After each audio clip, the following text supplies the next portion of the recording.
What is up, you guys? In today's video, we're going to start a 4-part series on evaluating the health of your woodworking business. Let's dive in. All right, well, as always, welcome back to the channel. Welcome back to the podcast. Grateful for you. Grateful for your time and your attention. I say it all the time, but it's your most valuable commodity, and I'm grateful that you chose to spend it here with me today. So I want to start a brand new 4-part video series where we're really diving into some of the most important questions to ask yourself in evaluating the health of your business. I've realized as I've gotten older, as I've spent more time in business, that it's all about the type of questions that you ask yourself. If you ask really bad questions, you're going to get really bad answers. But if you ask really great questions, if you really dig deep into every facet of your business, it's going to allow you to see clearly, okay? So over this 4-part video series, we're going to be going over several parts of your business. So number 1 is lead generation. How do you get leads? Number 2 is lead nurture. How do you nurture those leads? Number 3 is sales. How do you handle your sales? Number 4 is fulfillment or manufacturing. What processes? How do you handle that? Number 5 is customer experience. Number 6 is delegation and management. Number 7 is your mindset. Number 8 is your vision, and number 9 is the structure of your business entity, okay? So as we work through each of these things over the next 4 videos, really lean in, and I would even encourage you to maybe have your notes pulled up on your phone, maybe have a notebook and a piece of paper to really grade yourself, and as we answer each of these questions, be able to be honest about, hey, these are areas where I can improve a lot inside of the function of my business, okay? So we're gonna start with number 1, which is lead generation. This is where it all starts. Like, if you don't have any leads, if you don't know how to get leads, if you don't have anybody to sell to, you're gonna have a tough time with the rest of your business, right? Really the foundation and the forefront of how your business is going to function, okay? So a couple questions that we have to ask ourselves when it comes to lead generation, okay? And you can grade yourself on a scale of 1 to 10 for each of these questions, okay? So the first question with lead generation is, do I have a consistent way to generate leads for my business? It's a very simple, very straightforward question. If you can answer yes to this, you probably are set up for success. If you cannot answer yes to this question, you are not set up for success in order to plan out your business growth in the future. So number 1, do I have a consistent way to generate leads for my business? Okay. Number 2, do I have a consistent organic way to generate leads for my business? So when we talk about this, organic ways are ways that don't require any money. They just require your time, right? So we talk about like Facebook Marketplace. We talk about like Craigslist, friends and family referral-based businesses. And so, do you have consistent organic ways to generate leads for your business? That's the second question. Rate yourself 1 to 10 on that. How would you rate yourself? Okay, number 3 is, do I have a consistent paid way to generate leads for my business? When we talk about paid ways, this is typically advertising. You're putting money into a system that's generating leads for you. And so, if you do not have a consistent paid way to generate leads, you need one. Number 4, this is a really important question. This is one that I'll even be honest that I can't answer really confidently. That's a little bit of a weakness inside of my business. So number 4 is, do I have more than one great way to generate leads for my business? If you only have one really good way to generate leads and the rest of your other methods or the other ways that you generate leads wouldn't sustain your business, then that's a problem. You need to get more than one way to generate leads for your business. I can say the same thing for me. Probably 90% of our business comes through Facebook advertising, and that is honestly a bit of a weakness inside of our business. We need to find more ways other than that, Facebook and Instagram ads, to consistently generate business inside of our business, okay? So then the last question that we have to ask ourselves around lead generation, that's such an important question, is if I had a consistent way to generate leads for my business, how much of an increase would I see in sales?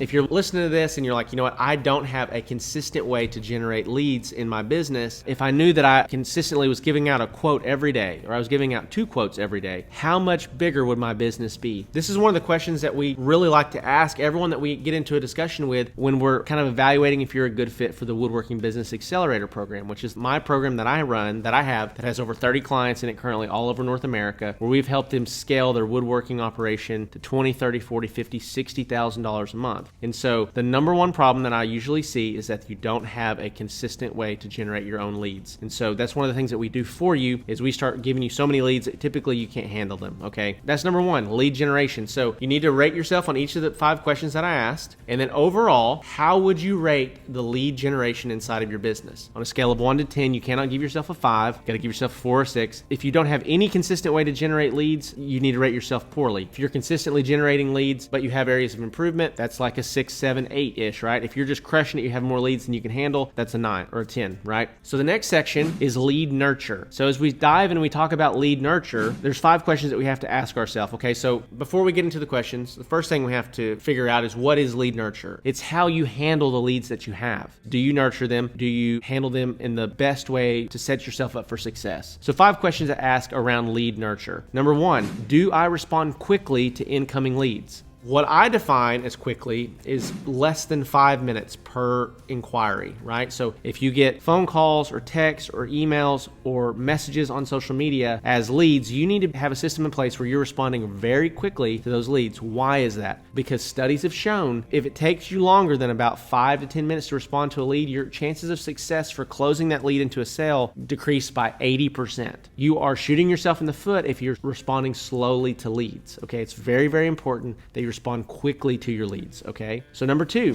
do I follow up with each of my leads at least 3 to 5 times before I mark it as a lost sale? Essentially, a won sale is that you got a sale off of a lead. Marking something as a lost sale means that you quit following up with them, you quit touching base with them, you quit talking with them, you mark it as a lost cause. And so, do you follow up with your leads at least 3 to 5 times? And this is not all in one day. This is typically over the course of about a week before you mark it as a lost sale. And what I find a lot of times is that clients that I'll have that'll join the Woodworking Business Accelerator program will start generating them leads. They'll have their first initial conversation with a lead, and then the lead will say something like, okay, well, let me visit with my husband about it. Client will say, okay, sounds great. And then my client will never follow up or say, hey, did you get a chance to visit with your husband? You know, they'll be talking to their potential lead, and their lead will say, you know what, I need to measure my space. I'll get back with you tomorrow. Sounds great. Well, then my client won't follow up, hey, did you get a chance to measure your space, right? We have to continue moving the conversation forward, and we cannot live under the assumption that our lead is going to do it for us. So, do I follow up with leads at least 3 to 5 times before I mark it as a lost sale? Okay, number 3, do I follow a proven sales script with every lead?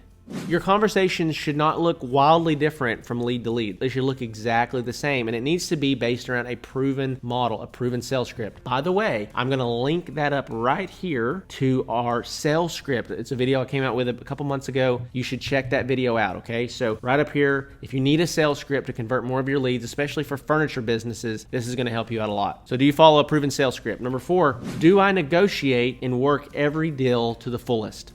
This is super, super important. I want to kind of break some limiting beliefs off of some of you guys. And so a lot of you guys think that if I run sales, if I have discounts, if I negotiate and lower my price, I'm a discount brand. Well, that's not the case. You know, you walk into the nicest car dealerships in the world, there's still room to negotiate. Restoration Hardware and Pottery Barn run sales on their website. So there's a limiting belief around negotiating, around sales. By opening that door, what it allows you to do, it allows you to get a lot greater percentage of your leads and convert them to sales, right? If somebody says, yeah, that's a little bit outside my budget, instead of saying, all right, well, kick rocks, get out of here. What if we said, hey, I totally understand. If you don't mind me asking, what is your budget? I might be able to work with you a little bit on this. We're trying to push really hard for a sales quota. I might be able to make this work. Let me know if that's something that you're interested in kind of working through. And so you open the conversation back up. Instead of it just being a closed door, you open that door back up to potentially closing that deal, okay? So do you negotiate and work every deal to its fullest, okay? And by the way, if you have any questions about any of these things, be sure to let me know in the comments below, and I'll respond personally to you, okay? So number 5, the last question with lead nurture, this is a really big one, really important one, is do I have a CRM system that works, and do I keep it up to date on a daily basis? So first of all, what is a CRM system? Well, it's a customer retention management system. So what this essentially is a database where all of your leads go into, and you can open this up every day, first thing in the morning, and look and see who are all my leads, what are those conversations looking like, and who do I need to follow up with today? A lot of you guys lose leads because you are disorganized. You have leads that called you, that text you, that messaged you on Facebook, that sent you emails,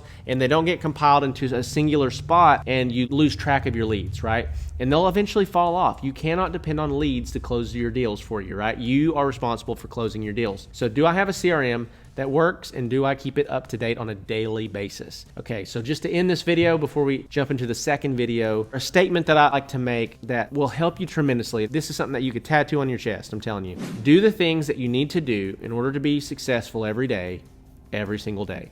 Do the things that you need to do in order to be successful every day, every single day. So often what I see is that business people have systems presented to them, they have what they need to be successful, and they just simply don't do it. They don't stick to it. So make a determination that you're going to stick to it. So we talk about lead generation and lead nurture. Rate yourself on each of the questions, 1 to 10, and then overall, how would you rate the lead generation inside of your business? How would you rate the lead nurture inside of your business as well? So we're about to roll into the second video. We'll come back and we'll put that link up here as well. But you should also be able to find it on my channel as well once it comes out. If you're catching this as soon as it comes out, it hasn't come out yet. It'll come out in a couple days. But with that being said, a couple resources for you. Number 1, Handmade Business Secrets ebooks, totally free. It's in the description below. Number 2, the Handmade Hero Academy program. If you are stuck beneath $10,000 per month and you're trying to break past that barrier, that's the best resource that I have for you. And then lastly, if you're really trying to scale a custom furniture or a cabinetry business to the $20, $30, $40, $50, $100,000 per month mark, be sure to check out the Woodworking Business Accelerator program. You can click on that in the description below as well.